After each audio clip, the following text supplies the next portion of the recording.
안녕하세요. 영은사모의 영성일기 윤영은 사모입니다. 네, 오늘은 모든 사람과 더불어 하는 제목으로 말씀 나눠보려고 합니다. 말씀을 알아가면 알아갈수록요, 하나님께서 사람을 대하는 태도를 얼마나 중요하게 여기시는지를 느끼게 됩니다. 매일 아침 말씀을 쓰고 있는데요. 오늘의 본문 말씀을 쓰면서 심장이 정말 쿵 하고 내려앉는 것 같은, 영혼에 굉장히 충격이 오는 것 같은 느낌이 들었어요. 사람과 문제가 생기면 하나님과 반드시 문제가 생긴다는 건 알고는 있었는데요.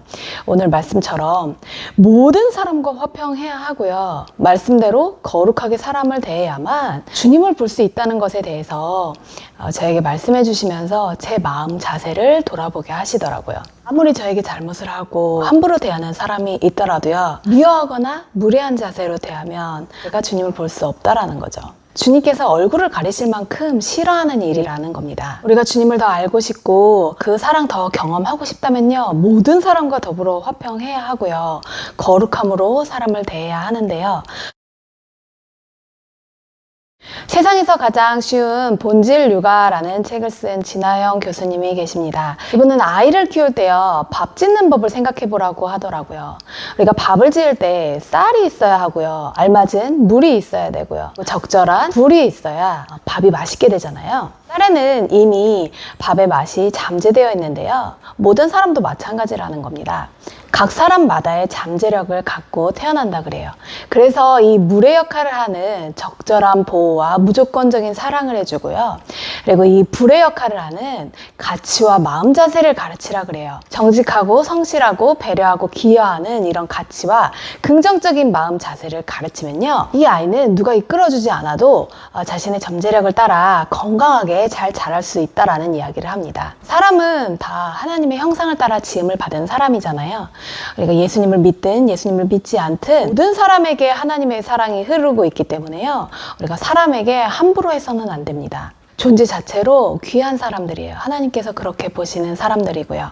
로마서 12장 20절에서 21절 말씀해 보면, 내 원수가 줄이거든 먹이고 목마르거든 마시게 하라. 그리함으로 내가 숯불을 그 머리에 쌓아 놓으리라. 악에게 지지 말고 선으로 악을 이기라 라고 말씀하십니다. 때로는 악하고요, 너무 억울하게 만드는 사람도 있어요. 근데 그 사람에게 어떻게 하라고 하세요?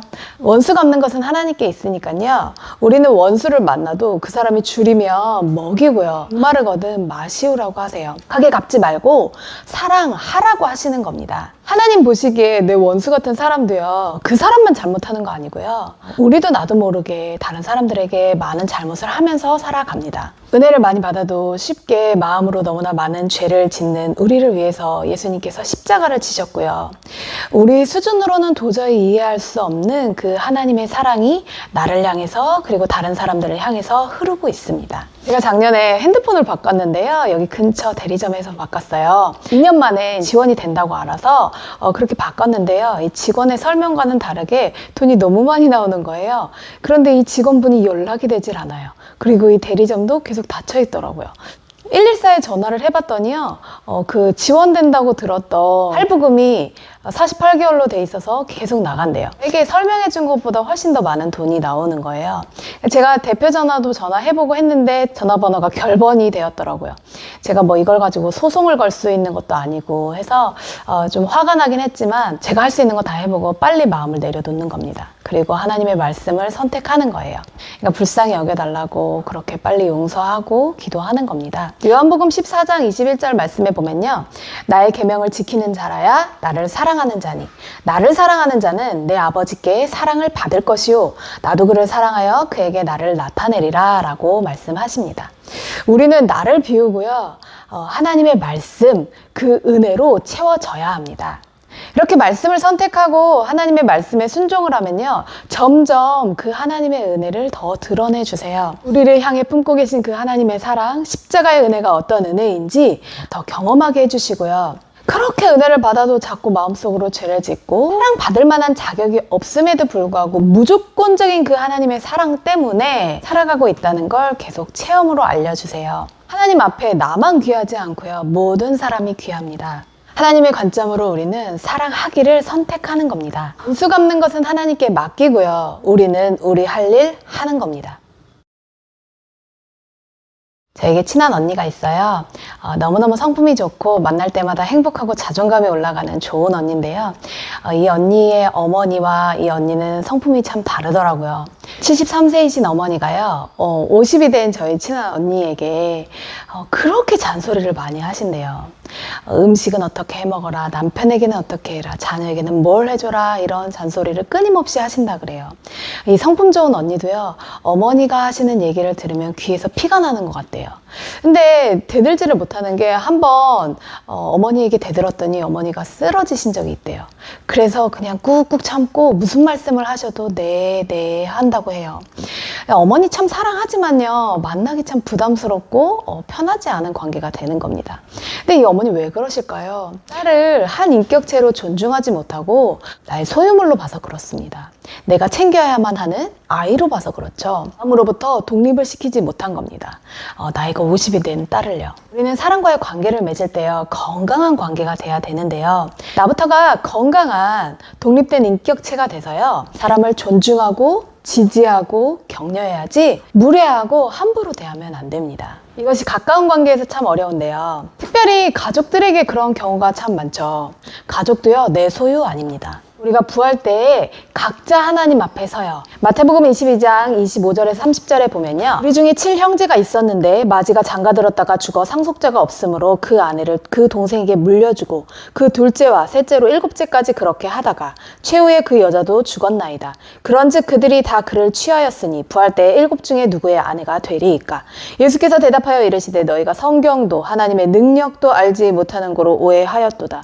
부활 때에는 장가도 아니가고 시집도 아니가고 하늘에 있는 천사들과 같으니라 라고 말씀하십니다. 하나님의 자녀로요, 각자 선다는 거예요. 가족으로 묶이지 않습니다. 지금 이 땅에서도 가장 가까이에서 서로 사랑하고 섬기라고 보내주신 거지, 내가 막 화내고 명령하고 때로는 내 감정 쓰레기통처럼 그렇게 함부로 대해도 되는 사람 아니라는 거죠. 가장 가까이에 있는 부부도 마찬가지고요, 부모 자녀도 마찬가지인 겁니다. 하나님은 나로부터 예수님의 사랑이 흐르고요, 그리스도의 향기가 나타나기를 원하세요. 로마서 13장 10절 말씀에 보면 사랑은 이웃에게 악을 행하지 아니하나니 그러므로 사랑은 율법의 완성이니라 라고 말씀하세요. 우리는 다른 사람의 좋은 점을 발견해 주고요, 선한 말, 따뜻한 말이 흘러가야 합니다. 그런데 사람에게 하는 말을 보면요, 내가 나에게 하는 말이 근간이 돼요. 내가 나에게 정말 좋은 말, 감사의 말, 칭찬의 말을요, 많이 심어줘야 합니다. 그리고 이런 언어가 내 안에 많이 쌓이면요, 내 주위 사람들에게도 그렇게 흘러가기 시작해요. 우리는 다른 사람을 미워하거나 무례할 권리가 없습니다. 우리에게는 사랑할 권리만 주셨어요. 그럼 그 명령 따라 사랑해야죠. 아주대학교 인지심리학 교수이신 김경일 교수님의 이야기를 들은 적이 있어요. 이 교수님에게요, 양호라는 친구가 있대요. 1년에 한 3-4번 정도 전화를 한다고 그래요.